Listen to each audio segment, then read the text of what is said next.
Hello and welcome everybody to episode 7 of the Saturdays Are for the Byzantines podcast.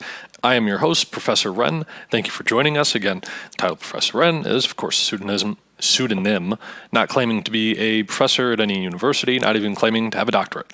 If I had a doctorate, I'd call myself doctor, not professor.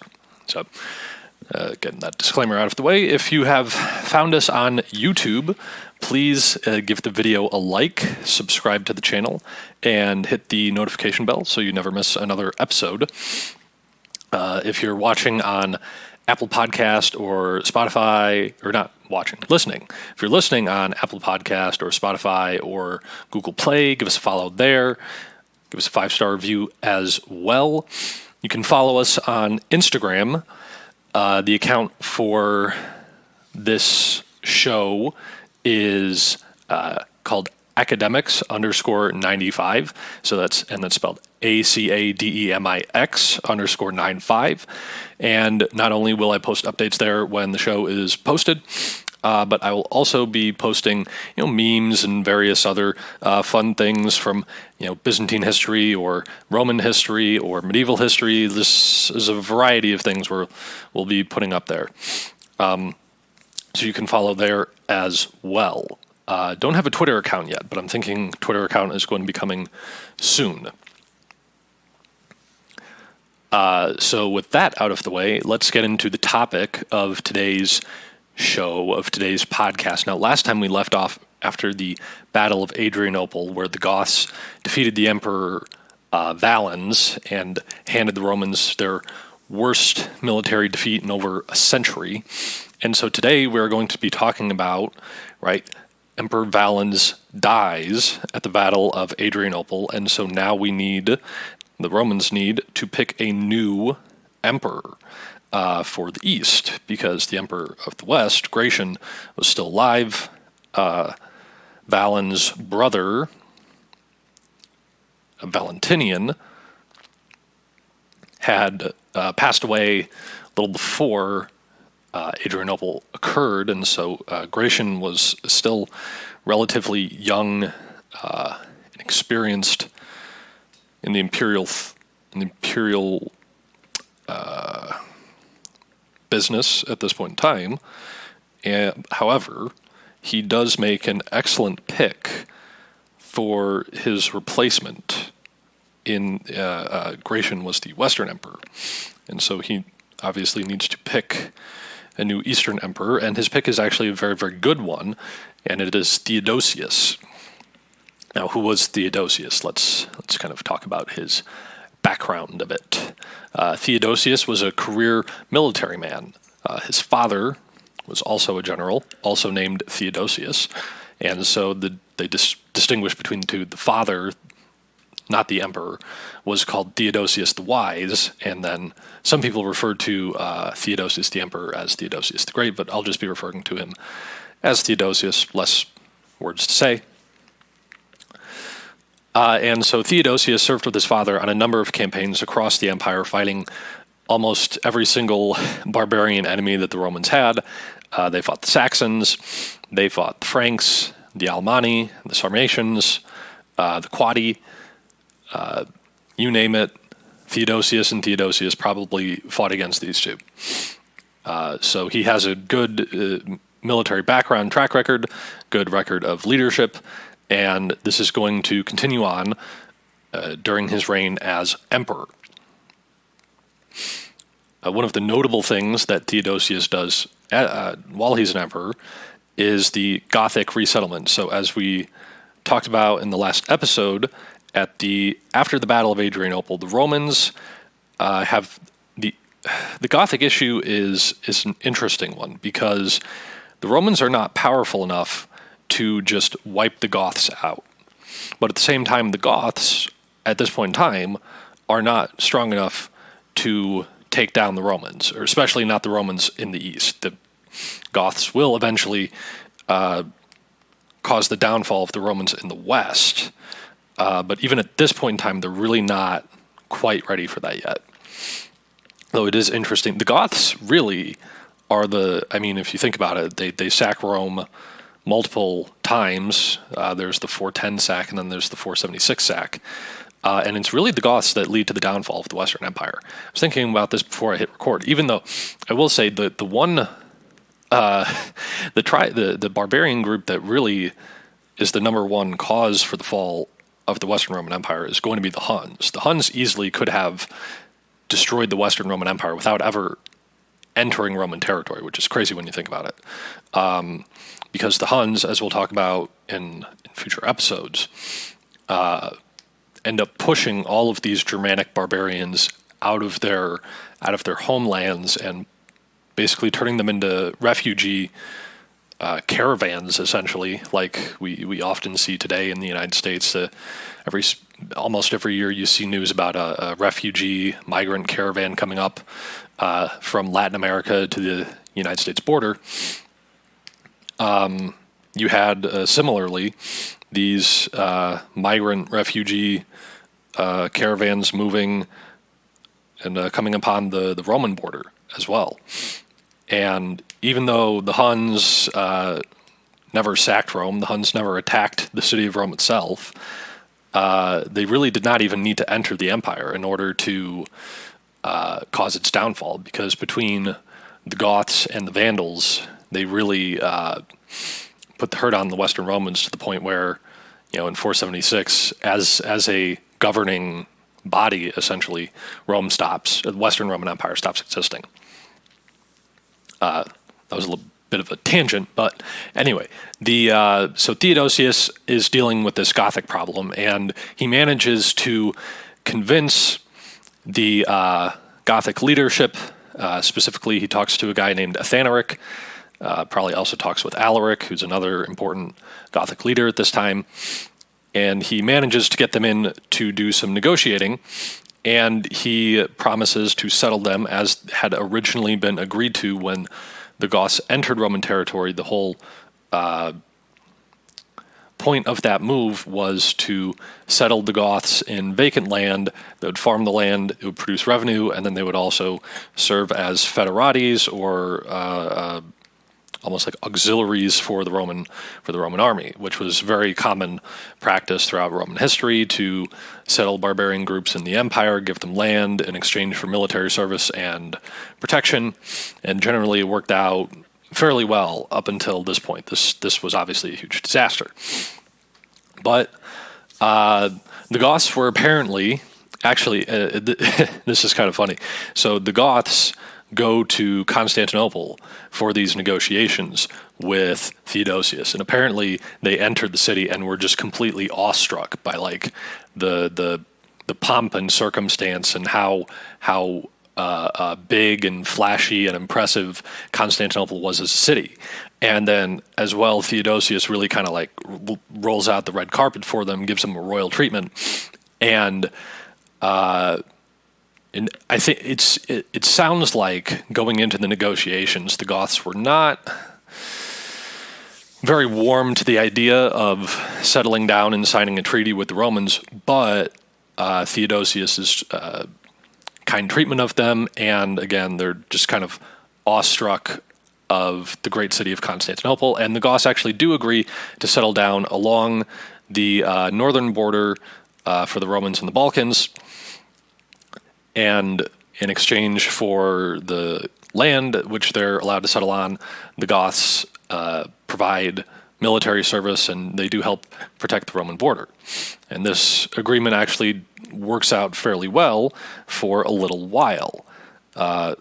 Many people did think that when Athanaric died, as Athanaric was a little on the older side at this point, so not too long after the treaty is signed, Athanaric dies, and many people thought that would lead to the end of these amicable relations between the Goths and the Romans.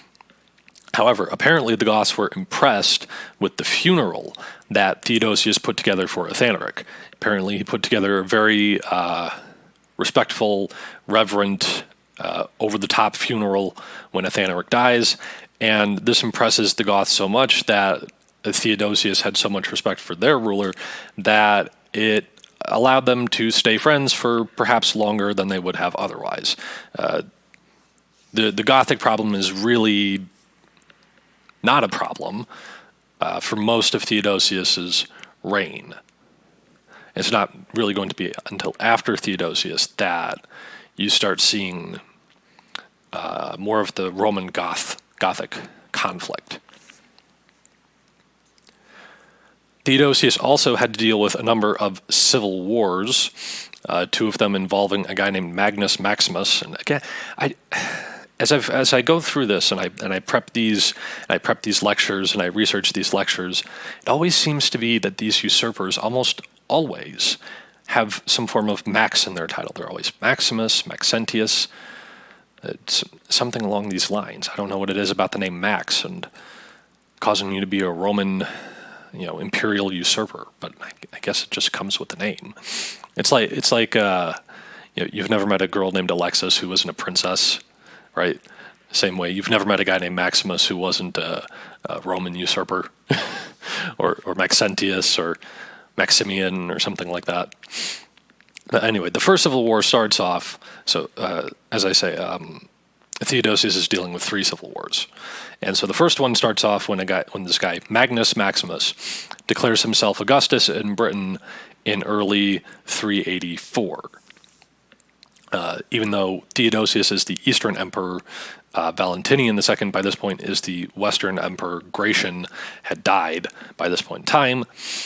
However, even though Theodosius is in the east, this is obviously still a threat to the stability of the empire, and so Theodosius marches west to put an end to this problem. And fortunately, at least in the First Civil War, there is a bloodless end to it, where in the summer of 384, there's a meeting where Theodosius is there, and Valentinian II is there, and Maximus is there, and even St. Ambrose is there, mediating all these different parties. And they all come to an agreement, and peace is restored, but this only lasts for a couple of years. Because in 387, Maximus again, or I shouldn't say again, well, he rebels again, but this is the first time he's broken a peace treaty, and Maximus actually chases Valentinian II out of his domain. He chases him off the throne. So Theodosius has to come in and put this down militarily, and after several battles, most of which occurred in modern Croatia, one near the city of Save, Theodosius puts down the usurper and essentially becomes the ruler of the entire empire, both east and west, because Valentinian, get your crap together, you can't be run off your throne by a usurper. That's kind of embarrassing that you can't, hold on to your own throne without someone coming in to save your behind. But either way, Valentinian II is not going to live much longer because he dies in May of 392. Now, at this point in time, it seems that Theodosius would have liked to name the general named Arbogast as the Western Roman Emperor. However, and perhaps you can tell from the name, Arbogast was not a Roman. He was Germanic, and although he was a very competent general and had provided great service to the empire, non-Romans could not serve as the Roman Emperor. Now, not too long after this, uncertainty about who's going to become the new Western Roman Emperor, a certain Eugenius declares himself emperor, so we have another usurper. Surprisingly, this one not named Maximus, Maxentius, Maximian, breaking the chain of Maxes who usurp things in the empire. And so Theodosius has to go put this down as well. And so Emperor Theodosius marches to meet Eugenius in battle, along with Alaric and a number of Gothic federati soldiers. And they meet in September of 394 at the Battle of the Frigidus. Now, Theodosius does end up winning the battle, and the usurper is put down. However, during the battle, there was very heavy loss of Gothic soldiers. Almost seemingly the the Romans might have been using the Goths as like meat shields. Basically, throw the Goths in, wear the enemy down. Doesn't matter how many of those guys die, and then once the enemy is worn down, then we send in our Roman soldiers to finish the job. We'll lose less of them.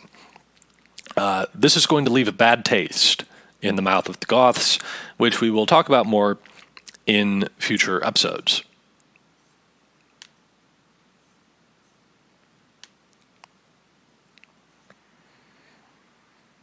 Now, Theodosius and his Christianity, and especially his interactions with St. Ambrose, which is probably the most important part about his Christianity.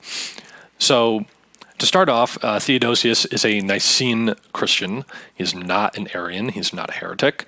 Follows the teaching of the Church on the Trinity, that God the Father and God the Son and God the Holy Spirit are all co-equal members, three equal persons in one God. Again, Arianism taught that God the Son was unequal to God the Father, kind of subservient to him, which was why it was heresy. And Theodosius even advocates for church councils to be called to condemn the Arian heresy, and as well as other issues to be sorted out. And notably, he's involved in advocating for the Council of Constantinople in 381, where a number of our friends, the Cappadocian Fathers, will be present. And this, one of the more notable things out of the Council of Constantinople in 381 is a even more forceful condemnation of Arianism, more so than it was condemned in Nicaea back in 325. But at this point, Arianism is certainly more on a decline. But however, you see that it's 57 years later, about 50 from 325 to 381. That's about 57 years, and Arianism's still going around. There's still issues with it. The church still has to address it. Theodosius does more to fight heresy by kicking heretical Christians out of cities. So if you were an Arian, you were not allowed to live in like Constantinople. You would have to go out and live in the country. You weren't allowed to be living in major cities. Theodosius also bans many pagan practices. So this is, again, he's quite forceful with the Nicene Christianity, and tends to put himself on the good side of the Nicene Church, which is kind of like the Orthodox Catholic Church. And when I say Orthodox, I don't mean like Eastern Orthodox. I mean Orthodox as in like orthodoxy, as in right teaching, commitment to correct teaching. Theodosius also does ban marriages between Christians and Jews, but at one point in time he also issues a declaration to protect Jews from essentially early forms of pogroms. However, probably the most famous aspect of Theodosius and his Christianity comes with his run-in with St. Ambrose. Now, in 390 AD, the people of Thessalonica rose up against their largely Gothic garrison. People there seemingly did not like, the Roman people there did not like that they were being, the city was being protected and the military was being entrusted to barbarians, essentially. And even the garrison commander was killed. This was a pretty serious, bloody riot. And Theodosius, when he hears about this, is really pissed. I mean, he's like flipping tables and cursing, and basically issues an order to exact revenge on the people of Thessalonica, even though all of his advisors are trying to tell him, calm down, sleep on this a little while, you don't want to do this. But he goes through and he gives the order anyway. And several thousand people were ordered to be killed in Thessalonica, it's actually a crowded circus as revenge. So it's not even, the people who were responsible for, say, inciting the riot were arrested and executed. It was, several thousand people at random who were just at the circus one day. Maybe some of them were involved in this. Maybe some of them weren't, who were killed. Now, St. Ambrose, who at this point in time is the Bishop of Milan, takes serious issue with this because Theodosius is just kind of in a fit of rage, just having all these people killed, and there is, even though today people might say that Catholic Church is against the death penalty, that really has only started being a conversation within the church in the last decade, really, or so. Even as recent as 2004, at the time, then Cardinal Ratzinger, who went on to become Pope Benedict, wrote in a Catholic defense of the death penalty.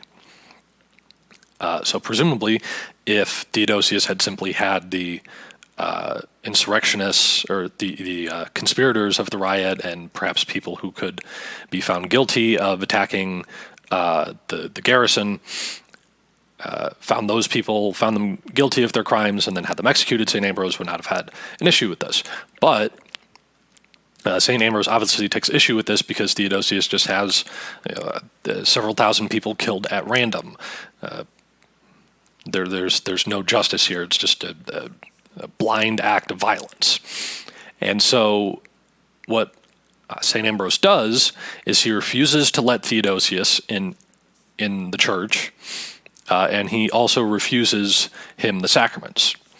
So Theodosius could not receive communion, he could not go to confession, and this effectively excommunicates Theodosius, which, for those of you who are not Catholic, if you are excommunicated and you are not allowed to receive sacraments, this could potentially lead to damnation. If you do not rectify this before, you can be unexcommunicated, but that needs to be something you work towards while you're still alive. And so St. Ambrose demands that Theodosius does penance before being brought back into the church. And so Theodosius actually does submit to the will of the Bishop of Milan, and he does 8 months of penance before being allowed back into the church on Christmas in 390, and then he receives communion again, and he's essentially no longer excommunicated. Now, this is actually a fairly rare occurrence in history where you see a prince of the secular world submitting to the moral authority of a prince of the church, right? Bishops are sometimes, and even priests, I think, in some circumstances, are referred to as a prince of the church.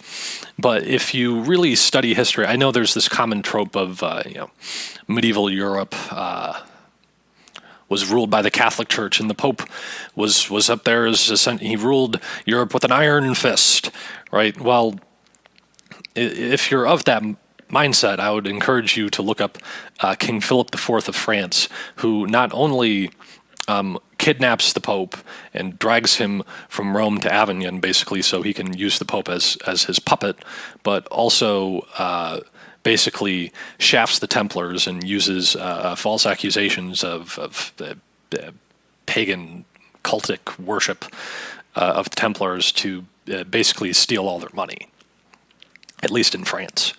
More often than not, this is not to say that there are not instances where the church has victories over the secular princes. However, as I've studied this history, I find that it's more often that the secular princes win over the princes of the church, and not vice versa. That being said, this is certainly an exception in terms of Theodosius submitting to the penance which St. Ambrose demanded. Now, we'll talk about St. Ambrose in a minute, but I want to wrap up Theodosius here and a couple other things about his legacy, essentially. So Theodosius begins the building of the Theodosian walls in Constantinople, which will keep it secure for about 1,000 years. Constantinople is not broken into, although there is the period of time during the Fourth Crusade when it's essentially overrun, but the issue there was that the Crusaders were already in the city with the Fourth Crusade. We'll talk more about that as we approach that time in our chronology here.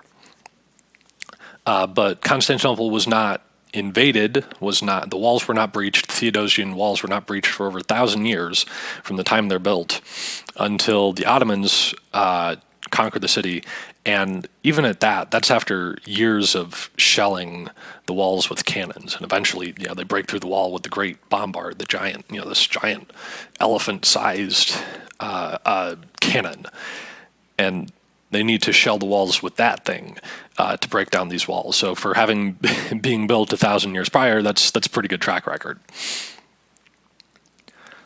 Now, even though Theodosius was an impressive emperor, his two sons were equally unimpressive. So he had his older son, it was the older son Arcadius, who became emperor in the east, and then the younger son Honorius became emperor in the west. And they were both very, very young. Both of them were teenagers when they ascended to the throne. And especially the incompetence of Honorius in the west really does set up the Western Empire to collapse in 476. Especially, we'll talk more about this later, but Honorius has the guy who's really holding it together during Honorius's reign is a guy named Stilicho, who is another Germanic barbarian Roman general, right? So I think he was half Vandal, Stilicho. I want to say his mother was Vandal. I can't remember if it was his mother or his father. But similar to Arbogast, who we talked about earlier, Stilicho probably would have been a better choice for emperor, but because he was not fully Roman, he couldn't serve as the emperor. So he was essentially left in to kind of manage things in the West because, Theodosius kind of understood that his son was a bit of a moron. And so Stilicho is holding things together in the West for a while until Honorius becomes convinced that Stilicho is involved in this conspiracy against him, and he has, which Stilicho was not, by the way. Stilicho was almost certainly not conspiring against Honorius, and really the only thing holding the place together at that point in time. But Honorius has him executed, and really it's not long after that before the Western Empire just fully collapses. All right, so now we move into St. Ambrose. So who is St. Ambrose? So St. Ambrose was from the Western Roman Empire. He was born in Trier, so that was Constantine's old stomping grounds when he was the Augustus of the Western Empire, and Trier is in modern Germany. St. Ambrose was a cradle Catholic, born to a noble family, and so we see St. Ambrose, when we talked about the kind of some general trends among the church fathers, and St. Ambrose is a church father, or well, he's certainly a doctor of the church. Hold on a second.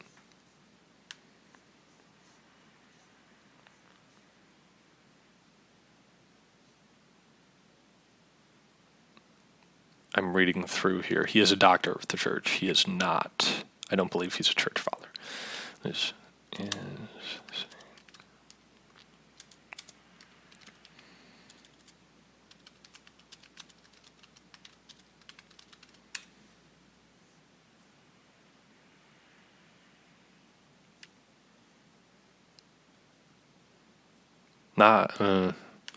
Certainly a doctor of the church. Anyway, I believe he is a Latin father. Yeah, he's a Latin father. But so anyway, so the common trends of these significant churchmen in this time period. So cradle Catholics, born to noble families. St. Ambrose as well.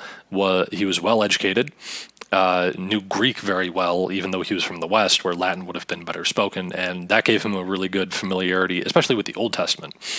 From what I was researching, is that he studied the Old Testament a lot in the Greek translation, although St. Jerome will be coming on around this time period to do the translation of the Old Testament from Hebrew into Latin. At this point in time, that's not available, especially when Ambrose is younger and in school. And St. Ambrose as well was a public servant before he became bishop. He actually did not attend seminary and was not even a priest, which we'll talk about here in a minute. But Ambrose's father was also a public servant, so he followed in his father's footsteps. Now, St. Ambrose was serving as the governor of Liguria, which is northern Italy, essentially, and he was governing out of Milan when he was chosen by the people to become the new bishop of Milan. Now, the story here is that there was an Arian bishop, actually, of Milan who had died, and there were a good deal of tensions between the Arians and the Nicene Christians in Milan at the time. So Ambrose, being the governor in Milan, goes to the church where the election of the new bishop is taking place in order to try to, keep the peace. He's the governor.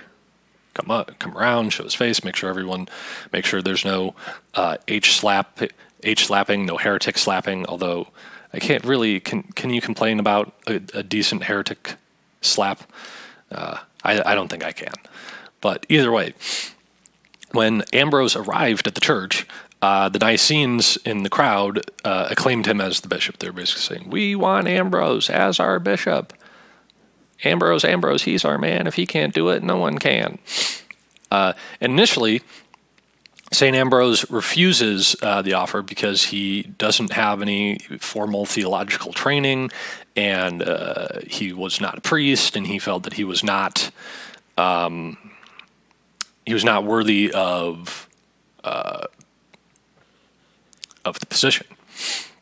So initially, he refuses.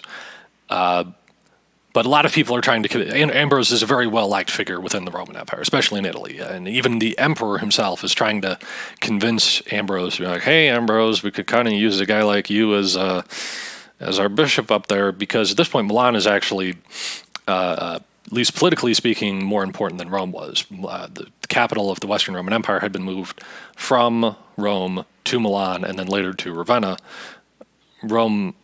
Regardless, the city of Rome is still very, very important, but it's no longer the capital of the Western Empire. And eventually, Ambrose does decide, okay, I will do this. He decides that he will become the new bishop of Milan, and it's funny, he wasn't even baptized. But so he received his baptism, he was ordained a priest, and then consecrated as a bishop all within basically like a week. And for not having any theological training, he did manage to, I guess, only become a doctor of the church, only putting him in the same category as other theologians like St. Augustine, St. Thomas Aquinas, John Damascus, St. John Chrysostom. It's no big deal, right? Like, he didn't even, major in the theology at Steubenville or whatever, But once... St. Ambrose becomes a bishop, he sells all of his land and other assets because, again, he came from a wealthy family, but he figures that if he's going to be a bishop, he should probably live a more ascetic life and not live in all this pomp and circumstance. And he came from a wealthy family, had lots of money, could have lived very comfortably, but decided not to. And that only increases his popularity. He was already a well-liked guy before, but now with this move as well, it only makes him...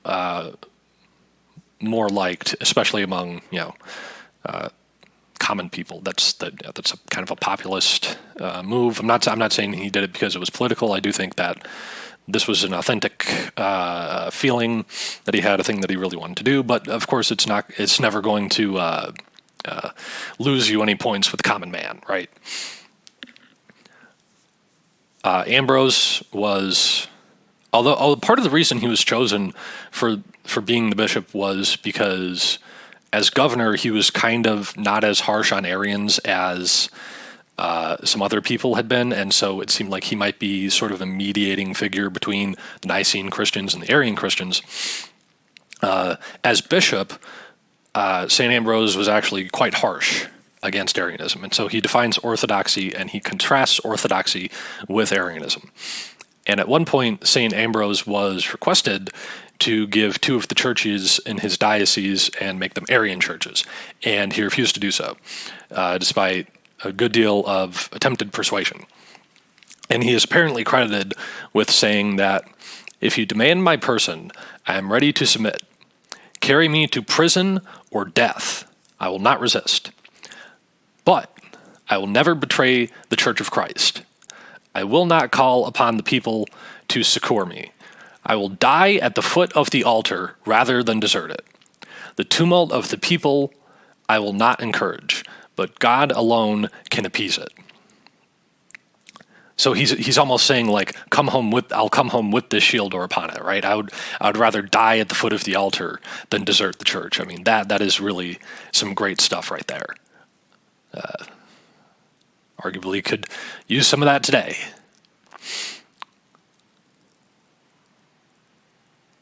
St. Ambrose also laid down some guidelines for bishops to follow, especially in terms of leading your diocese from a financial perspective. And as we just mentioned earlier, he